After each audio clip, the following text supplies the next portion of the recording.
Hola, este es el día 123 del reto 366-2024. El devocional de hoy se llama ¿Cómo lidiar con los conflictos? Tratar los conflictos no es nada fácil. Es una operación delicada en la que es crucial encontrar el enfoque y las palabras correctas para trabajarlos. Para usar una analogía de golf, es como la habilidad de saber qué palo usar. Aquellos que son expertos en situaciones conflictivas tienen una gran variedad de enfoques y palabras y saben cuándo y cómo usar las apropiadas. El enfrentamiento no es siempre el camino correcto. No toda crítica tiene que ser confrontada ni todas las declaraciones erróneas deben refutarse. Admiro mucho la habilidad de aquellos que saben cuándo hay que confrontar a alguien y se les da bien hacerlo de una manera amorosa. Ellos han aprendido a decir la verdad con amor, como dice Efesios 4:15. Cuando la confrontación es necesaria, ¿cómo deberíamos afrontarla? Salmo 55 del 1 al 11 dice lo siguiente: Escucha, oh Dios, mi oración. No pases por alto mi súplica. Óyeme y respóndeme, porque mis angustias me perturban. Me aterran las amenazas del enemigo y la opresión de los malvados, pues me causan sufrimiento y con furia me atacan. Se me estremece el corazón dentro del pecho y me invaden los terrores de la muerte. El temor y el temblor me dominan, el pánico se apodera de mí. Cómo quisiera tener las alas de una paloma y volar hasta encontrar reposo.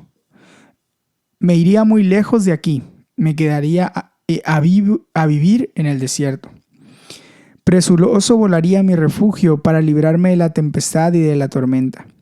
Destrúyelos, Señor, conforme a su lenguaje. En la ciudad solo ve tinieblas y violencia. Día y noche rondan por sus muros y dentro de ella hay intrigas y maldad. En su seno hay fuerzas destructivas, de sus calles no se aparta la opresión y el engaño. Dice el comentario: confronta el mal con oración. Hoy las fuerzas del mal operan en nuestras ciudades. Los ataques terroristas y las bombas suceden en ciudades de todo el mundo, desde Bagdad hasta Bruselas. David también enfrentó fuerzas violentas y destructivas de mal en la ciudad. Mientras David se enfrenta a su enemigo, cuando lo insultan en su enojo, señala: cómo quisiera tener las alas de una paloma y volar hasta encontrar reposo. Me iría muy lejos de aquí, me quedaría a vivir en el desierto. Presuroso volaría a mi refugio para librarme del viento barrocoso y de la tempestad. Ante la confrontación, la tentación es la huida, pero el mal debe ser enfrentado. No estás llamado a huir ni a sentirte abrumado. Más bien estás llamado a quedarte donde puedas para hacer lo que esté a tu alcance. Como escribe San Pablo, no seas vencido por el mal, sino vence el mal por el bien. Romanos 12:21. La respuesta de David a la violencia y la destrucción es pedirle a Dios que intervenga. Ora. Destrúyelo, Señor, conforme a su lenguaje. La oración es una parte importante de nuestra respuesta a las fuerzas destructivas. La oración y la acción van de la mano y necesitas de ambas. Incluso cuando no puedas ayudar físicamente, siempre puedes orar y Dios actúa en respuesta a tus oraciones. Escucha, oh Dios, mi oración. No pases por alto mi súplica. Ayúdame a no ser vencido por el mal, sino a vencer el mal con el bien. Juan 3 del 1 al 21 dice lo siguiente: había entre los fariseos un dirigente de los judíos llamado Nicodemo. Este fue de noche a visitar a Jesús. Rabí, le dijo, sabemos que tú eres un maestro que ha venido de parte de Dios, porque nadie podría hacer las señales que tú haces si Dios no estuviera con él. Te aseguro que quien no nazca de nuevo no puede ver el reino de Dios, dijo Jesús. ¿Cómo puede uno nacer de nuevo siendo ya viejo?, preguntó Nicodemo. ¿Acaso puede entrar por segunda vez en el vientre de su madre y volver a nacer? Te aseguro que quien no nazca de agua y del Espíritu no puede entrar en el reino de Dios, respondió Jesús. Lo que nace del cuerpo es cuerpo, lo que nace del Espíritu es espíritu. No te sorprendas de que haya dicho, tienen que nacer de nuevo.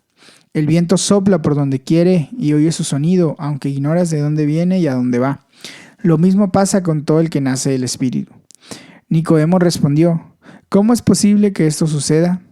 Tú eres maestro de Israel y no entiendes estas cosas, respondió Jesús. Te aseguro que hablamos de lo que sabemos y damos testimonio de lo que hemos visto, pero ustedes no aceptan nuestro testimonio. si he hablado de las cosas terrenales y no creen? ¿Cómo van a creer si les hablo de las celestiales? Nadie ha subido jamás al cielo, sino el que descendió del cielo, el Hijo del Hombre. Como levantó Moisés a la serpiente en el desierto, así también tiene que ser levantado el Hijo del Hombre, para que todo el que cree en él tenga vida eterna.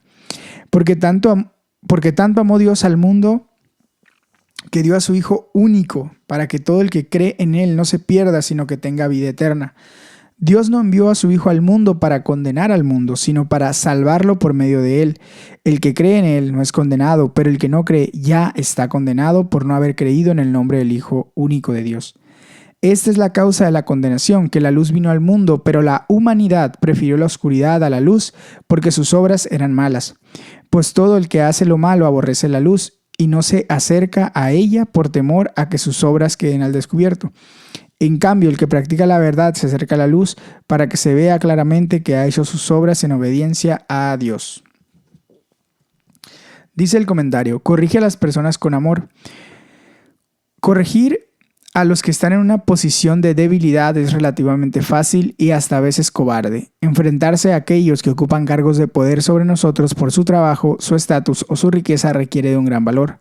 Jesús fue el maestro de la confrontación y nunca huyó de ella. Por otra parte, nunca actuó por ningún otro motivo que el amor. Nicodemo era un hombre muy poderoso, un fariseo moral y recto y un dirigente de los judíos. Jesús no se dejó intimidar por su posición, sino que confronta cariñosamente a Nicodemo con su necesidad de nacer de nuevo, es decir, de comenzar de nuevo, dejar atrás las heridas pasadas, así como los hábitos y los viejos caminos. La transformación es el núcleo y el contenido del mensaje de Jesús. Nicodemo necesita nacer de nuevo del agua y del espíritu. La limpieza exterior debe ir acompañada de la invitación interior del Espíritu Santo. A Dios ahora no le vemos físicamente, pero vemos las pruebas que hablan de él. Al igual que no podemos ver el viento, pero podemos ver su efecto sobre los árboles y las hojas, lo invisible moviendo lo visible. Del mismo modo, Jesús dice que no puedes ver el Espíritu Santo, pero puedes ver su impacto en la vida de la gente. La persona que toma forma está concebida adentro por algo que no puedes ver ni tocar, el Espíritu, y se convierte en un espíritu vivo. Jesús pone en cuestión las creencias de Nicodemo como amor, pone en cuestión las creencias de Nicodemo con amor, usando la imagen de la serpiente en el desierto. Jesús predice que él mismo será levantado en la cruz para que todo el que crea en él tenga vida eterna. La expresión que crea significa que confíe. Cada vez que empezamos una relación nos arriesgamos. Todas las relaciones necesitan confianza y la confianza en la dinámica de una relación es algo que crece y perdura. Jesús enseña sobre el amor de Dios. La palabra griega usada para amor en el versículo 16 es ágape, la cual solo en el Evangelio de Juan aparece 44 veces. Este versículo resume el Evangelio de Juan y de hecho todo el Nuevo Testamento, porque tanto amó Dios al mundo que dio a su Hijo unigénito para que todo el que cree en él no se pierda, sino que tenga vida eterna. Hay un Dios y su amor es tan grande como para abrazar a toda la humanidad sin distinción ni excepción. No es un amor genérico o sentimental. El amor de Dios es de una intensidad inconmensurable y lo ha demostrado por su disposición al sacrificar a su único Hijo por ti y por mí. El mundo está en un estado caótico. La gente con frecuencia pregunta, ¿por qué Dios no hace algo? La respuesta es que Él sí hace algo. Él vino en la persona de su Hijo Jesús, para morir en una cruz y resucitar por ti. Jesús conoce el sufrimiento, pues sufrió por nosotros y sufre junto a nosotros. Muchas personas han dejado de creer en la vida después de la muerte, pero como lo indica la versión de inglés Amplified Bible, la Biblia amplificada, Jesús prometió que tendríamos vida eterna y en realidad viviríamos para siempre. Esta vida no es el final, hay una esperanza más allá de la tumba, pues Jesús te ofrece la vida eterna. Hay una gran diferencia entre la confrontación y la condena. Jesús confrontó las personas, pero no las condenó. Jesús no vino a condenarte, sino a salvarte de la condenación. Como Jesús, tú y yo necesitamos transmitir un mensaje no de condenación, sino de buena noticia de la salvación. Salvar significa sacar a una persona del peligro, liberar, abrir las puertas de una prisión, sanar, completar. Luego Jesús habla de cómo la luz expone y enfrenta las tinieblas. Jesús parece estar siguiendo que que la razón por la que algunas personas lo rechazan es porque sus obras son malas. No queremos estar en la luz porque no queremos renunciar a las cosas que sabemos que están mal. No queremos que la gente vea las áreas de sombra en nosotros. Escondemos toda la oscuridad dentro de nosotros, detrás de nuestra aparente bondad. El pecado aborrece la luz. Cuando pecamos queremos evitar la luz de Jesús, pues no queremos que nuestra maldad, que nuestras malas acciones sean expuestas. Pero Jesús vino a confrontar la oscuridad. Puede que tengamos miedo o vergüenza y puede ser algo extremadamente difícil para nosotros. También nosotros debemos afrontar las tinieblas de nuestras propias vidas y tratar de vivir en la luz de Cristo, quien te ama tal como eres. Martin Luther King señaló: la oscuridad no puede suprimir a la oscuridad, solo puede hacerlo el amor. El odio multiplica el odio. El odio descoyunta la personalidad y el amor la unifica de una forma sorprendente y eficaz. Señor, gracias por el ejemplo de Jesús. Ayúdame a vivir en la luz y a tener el valor de decir la verdad con amor. Josué 21:20 al 22:34. Vamos a leerlo. Al resto de los levitas descendientes de Coat se les asignaron poblaciones en el territorio de la tribu de Efraín. En la región montañosa de Efraín se les asignó la ciudad de Siquén, que fue una de las ciudades de refugio para los acusados de homicidio. También se les asignaron Geser, Kibsaín y Bet-Jorón, es decir, 4 poblaciones con sus campos de pastoreo. De la tribu de Dan se les asignaron Eltequé, Gibetón, Ayalón y Gad-Rimón, es decir, 4 poblaciones con sus campos de pastoreo. De la tribu de Manasés se les asignaron Tanac y Gad-Rimón, es decir, 2 poblaciones con sus campos de pastoreo. En total fueron 10 poblaciones con sus campos de pastoreo las que se asignaron al resto de los descendientes de los clanes de Coat. A los levitas descendientes de Gersón se les asignaron 2 poblaciones con sus campos de pastoreo en el territorio de la media tribu de Manasés. Galón en Basán, ciudad de refugio para los acusados de homicidio, y Besterá. De la tribu de Isaacar se les asignaron Quisión, Daberat, Jarmut y Enganín, es decir, 4 poblaciones con sus campos de pastoreo. De la tribu de Aser se asignaron Misael, Abdón, Gelcat y Rejón, es decir, 4 poblaciones con sus campos de pastoreo. De la tribu de Neftalí se les asignaron 3 poblaciones con sus campos de pastoreo. Sedes, ciudad de refugio para los acusados de homicidio en la región de Galilea, y las poblaciones de Jamot, Dor y Cartán. En total fueron 13 poblaciones con sus campos de pastoreo las que se asignaron a los levitas descendientes de los clanes de Gersón. A los clanes meraritas, que eran los restantes levitas, se les asignaron 4 poblaciones de la tribu de Zabulón con sus campos de pastoreo: Jogneá, Cartá, Dimná y Nalal. De la tribu de Rubén se les asignaron 4 poblaciones con sus campos de pastoreo: Beser, Yaasa, Cademot y Mefat. De la tribu de Gad se les asignaron 4 poblaciones con sus campos de pastoreo: Ramot de Galaad, ciudad de refugio para los acusados de homicidio, Mahanayín, Esbón y Geser. Fue así como los clanes levitas descendientes de Merari, los últimos a quienes se les asignaron poblaciones, recibieron un total de 12. Los levitas recibieron un total de 48 poblaciones con sus respectivos campos de pastoreo en territorio israelita. Cada una de esas poblaciones estaba rodeada de campos de pastoreo. Así fue como el Señor les entregó a los israelitas todo el territorio que había prometido dar a sus antepasados, y el pueblo de Israel se estableció allí. El Señor les dio paz en todo el territorio, cumpliendo así la promesa hecha años atrás a sus antepasados. Ninguno de sus enemigos pudo hacer frente a los israelitas, pues el Señor entregó en sus manos a cada uno de los que se les oponían, y ni una sola de las buenas promesas del Señor a favor de Israel dejó de cumplirse, sino que cada una se cumplió al pie de la letra. Josué capítulo 22.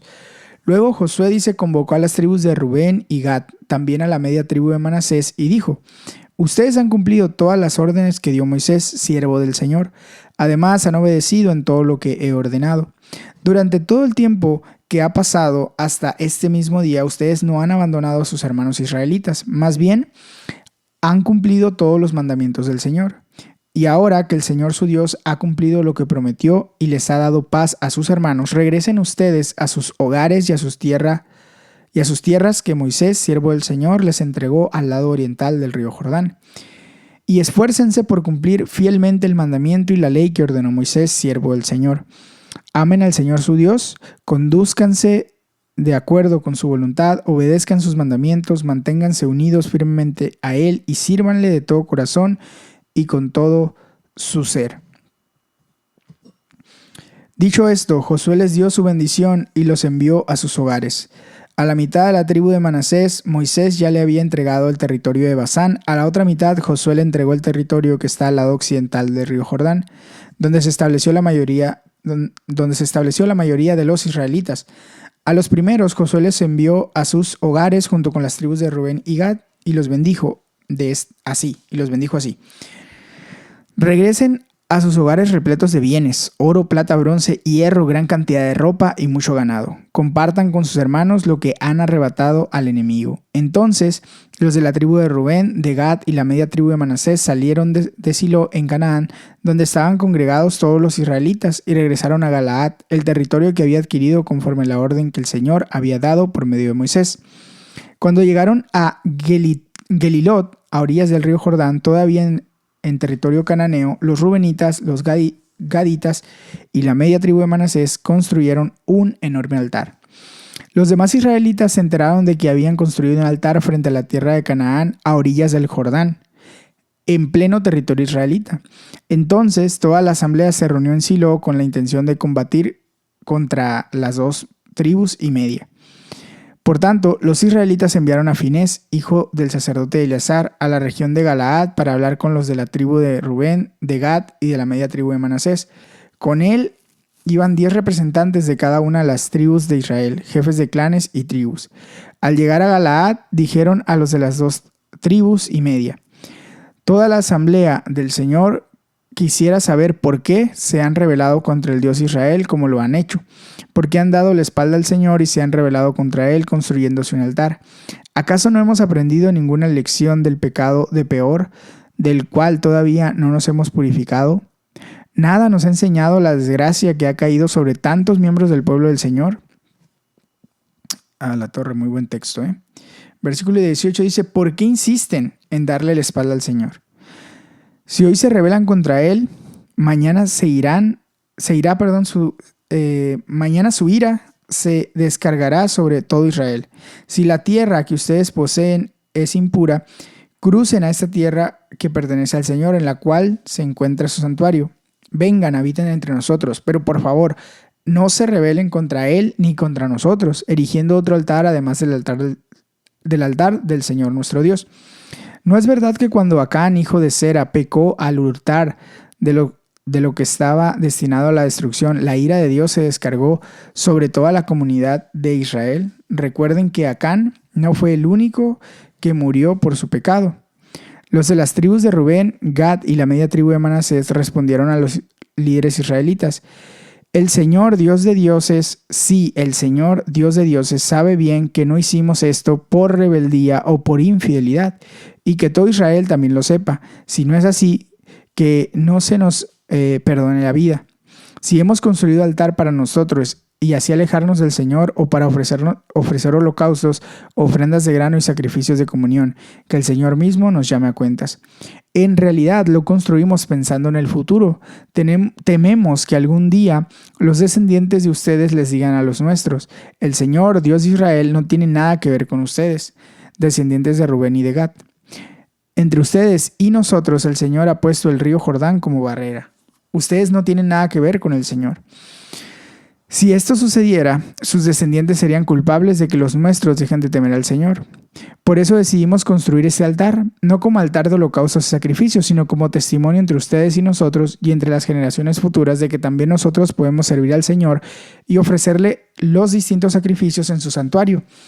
Así, en el futuro, los descendientes de ustedes nunca podrán decirles a los nuestros: ustedes no tienen nada que ver con el Señor. Por tanto, convenimos que si algún día nos dijeran eso a nosotros o a nuestros descendientes, nosotros contestaríamos: miren la réplica del altar del Señor que nuestros antepasados construyeron, no para hacer sacrificios en él, sino como testimonio entre ustedes y nosotros. En fin, no tenemos intención alguna de rebelarnos contra el Señor o de abandonarlo construyendo otro altar para holocaustos, ofrendas o sacrificios, además del que está construido en la entrada de su santuario. Cuando escucharon lo que los lo que los de la tribu de Rubén, de Gad y la media tribu de Manasés tenían que decir, Finés el sacerdote y los jefes de clanes y de la comunidad quedaron satisfechos. Entonces Finés, hijo del sacerdote Eleazar, dijo a los de esas tribus, ahora estamos seguros de que el Señor está en medio de nosotros, pues ustedes no pretendían serle infieles al Señor, así que has salvado a los israelitas del castigo divino. Luego Finés, hijo del sacerdote Eleazar, y los jefes de la nación se despidieron de la tribu de Rubén y de Gad y abandonaron Galaad para regresar a la tierra de Canaán, con el fin de rendir su informe al resto de los israelitas.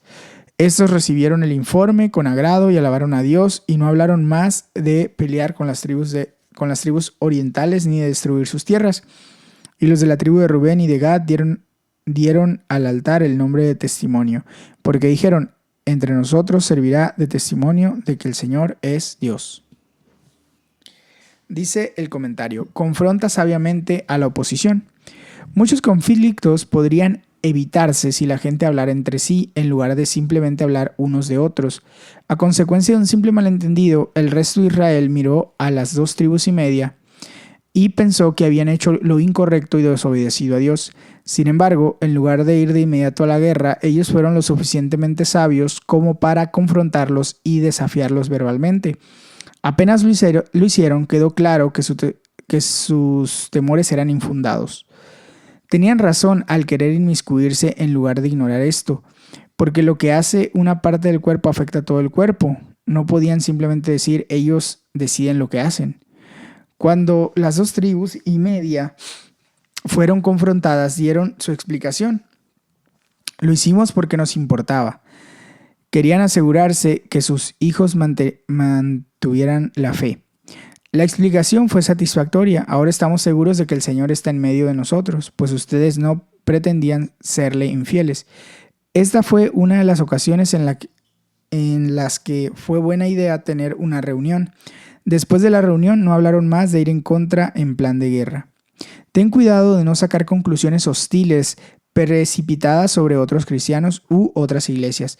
No los ataques verbalmente a sus espaldas. Si es necesario, planea una reunión, confronta y escucha la explicación. Si todos hiciéramos esto, se evitarían muchas divisiones innecesarias y sensaciones de molestia. En este caso, aceptaron la explicación en vez de mostrarse escépticos o cínicos y alabaron a Dios. Sé generoso admitiendo tus errores cuando te equivoques con la gente. Admitir que estás equivocado es de grandes. Señor, dame sabiduría para conocer cuándo es importante convocar, confrontar y escuchar explicaciones. Ayúdame a evitar divisiones innecesarias y desunión. Ayúdame a aprender las habilidades de la confrontación amorosa. Salmo 50. Pipa añade respecto al Salmo 55 del 9 al 10. En la ciudad solo veo contiendas y violencia. Rondan por sus muros y dentro de ella hay intriga y maldad. Dice Pipa, todavía hay mucho de esto hoy en nuestro mundo. Hasta aquí llega la lectura de hoy. Espero que esto esté siendo de edificación para tu vida. Recuerda que puedes tomar un tiempo para meditar, orar de manera personal y te animo a hacerlo. Hasta mañana. Dios te bendiga.